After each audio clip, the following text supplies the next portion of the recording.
Okay, what we've done, folks, is we've come onto the flat and we've kind of listened around and try to see if we can hear any flicks, but the wind's blowing a little bit too much. So I told Brian, I said, let's go ahead and anchor down and see if we can't find some bait fish. So that's what we're doing right now. We only had about a quarter bag of chum, so I forgot chum when we left the office. So we're gonna see what we can do. You've seen us catch bait on the flats before, but what we do is we like to spread out that chum first and then throw it right at the boat and bring that bait fish in.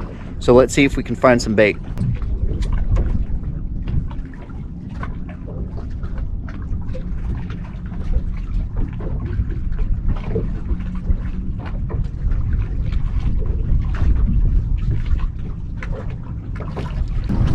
Well, folks, we loaded up with bait. We've got bait in the live well. We've got bait in the bucket.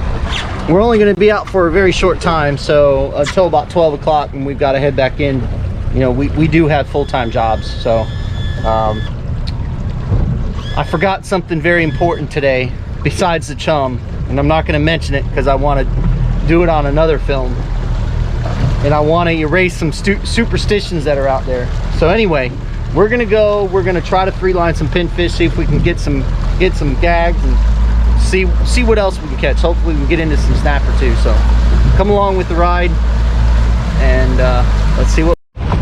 All right, what we're doing is we're taking a 1/8 ounce slacker jig, hooking this pinfish right in the top of the head like that, and free lining them, casting them up because the rocks are to our right a little bit. So I cast them out and let them free line over those rocks and hopefully hang on. I just threw it in a bunch of weeds. That's all right.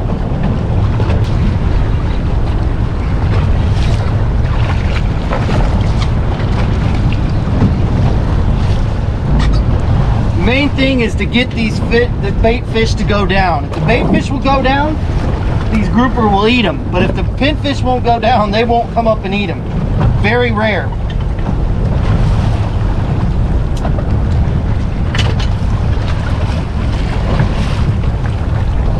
Grouper.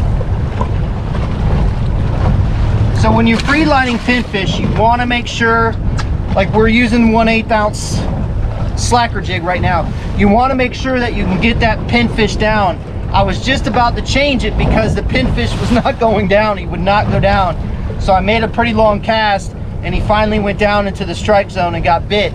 So you always want to make sure that you can sometimes just free line with a straight hook and get them to go down, but a lot of times you're gonna have to go through some pinfish, because a lot of pinfish, they'll go down and they'll come right back up again because they see what's down there. And once they see what's down there, you might as well just take that pinfish off and throw him away because he's not gonna go back down.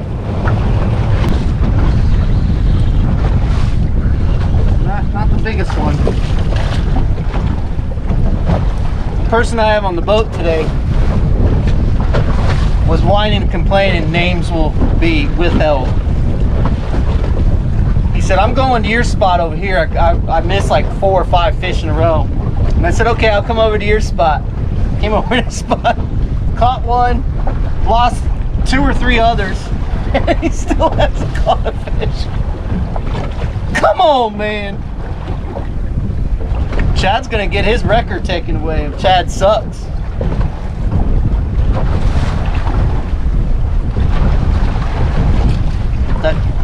Even though he's not a big one, it's still fun. But that slacker jig was right in the corner of his mouth with that circle hook.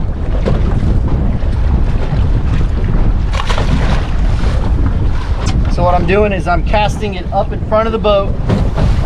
Since the rocks are about even with the boat, I should be actually above the rocks, but with what we're doing and with being in this shallow of water, which we're about 17 feet of water, you can cast it up and let it drift down because you want that bait to go down. So I'm giving it enough time to be able to get down in the water column and get where the fish are. And again, being able to get that that bait to go down in the water column is key, because if they will not go down, they will not get bit.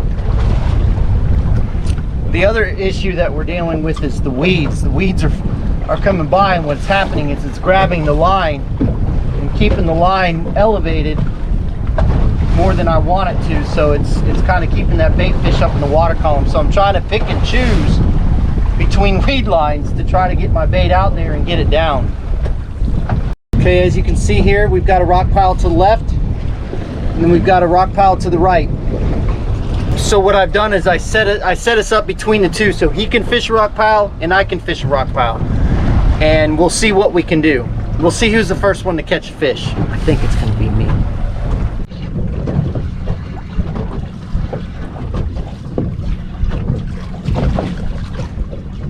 Upsize them. But what we had to do is we had to kind of change spots, because unfortunately the boat that we're on doesn't have a power pole charge, and the wind was really rough and the tide was going with the wind, so it only allowed us to fish for so long in that particular spot before the trolling motor started giving out and we started drifting. So we came to a much calmer spot, free lining in 13 feet of water. That was our first fish. So that's what I mean is having the proper tools. Unfortunately, right now, power pole has been on back order on the charges since January. It may be even before that.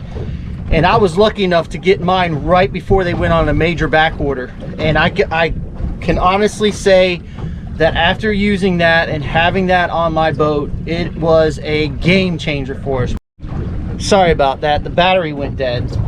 These GoPros eat batteries like there's no tomorrow. But anyway, what I was talking about was how important that power pole charge has been to us. And no, I'm not sponsored by them. I don't get any kind of discounts or anything else like that. I just believe in their product. The boat that I'm on, that a buddy of mine is keeping on our lift, he has 2 power poles on his. They come in great when you're on the flats trying to catch bait or fishing the flats and stuff like that. Me personally, I don't have them on my boat simply because I just don't flats fish enough. In us catching bait on the flats, I typically will just use our trolling motor. So so that's why I don't have power poles on my boat, since we do so much grouper and snapper fishing. It just doesn't make sense for us to have them. But the power pole charge, complete game changer. So I'm hoping soon that they come back out, then they have their components. I know it's tough on everybody, trust me, it's tough on my other business, Roundabout Watercrafts. So but once they come out, I've already told my buddy, I said we need to get you one of these. All right, folks, since we're out here fishing, let's go ahead and get into the Friday fishing forecast and this weekend. As you probably already know, we have a tropical system that's coming up from the south. I don't know the extent of how rough it's going to be or how bad the tropical system's going to be. But I've already talked to Chad and my buddy Brian, and we're just trying to determine if we're going to go out, and most likely we are. I love fishing right as a tropical storm or hurricane is coming in, because that low pressure starts to drop dramatically. And when that low pressure drops, those fish put on the feedback big time. So we're gonna brave the elements tomorrow. I don't think it's supposed to get bad until late. So I think early you're gonna be okay. Later it's gonna get a little bit rougher. So let's go ahead and get into the tides, Salooner periods, the winds, the weather, everything for this weekend. All right, folks, let's go ahead and get into the tides and Salooners for this weekend. On Saturday, we have a high tide at 5:48 a.m. at a 2.11 foot. Then we have a low tide at 12:42 p.m. at a 0.62 foot. Then we have a high tide at 6:57 p.m. at a 1.72 foot. On Sunday, we have a high tide at 6:26 a.m. at a 2.28 foot. Then we have a low tide at 2:03 p.m. at a 0.49 foot. Then we have a high tide at 8:42 p.m. at a 1.52 foot. Now on Sunday, I would probably recommend not going on the water, because it's supposed to be, that's when that storm is just supposed to be off our coast. And I think most of the storms like that, most of the convection and everything else is on the east side of the storm. So I think we're going to get some pretty good rains from it. So if you're going to fish this weekend, I'd probably recommend fishing tomorrow, simply because that system is going to be coming up, and that pressure is going to start dropping. So I think the bite's going to go off pretty good. Let's go ahead and talk about the Salooner periods for this weekend. On Saturday, we have a minor feeding time from 12:26 p.m. to 1:26 p.m. Then we have a major feeding time from 5:42 p.m. to 7:42 p.m. And on Sunday, we have a major feeding time from 6:08 a.m. to 8:08 a.m. And then we have a minor feeding time from 1:31 p.m. to 2:31 p.m. So again, the weather is going to be the big issue this weekend, unfortunately.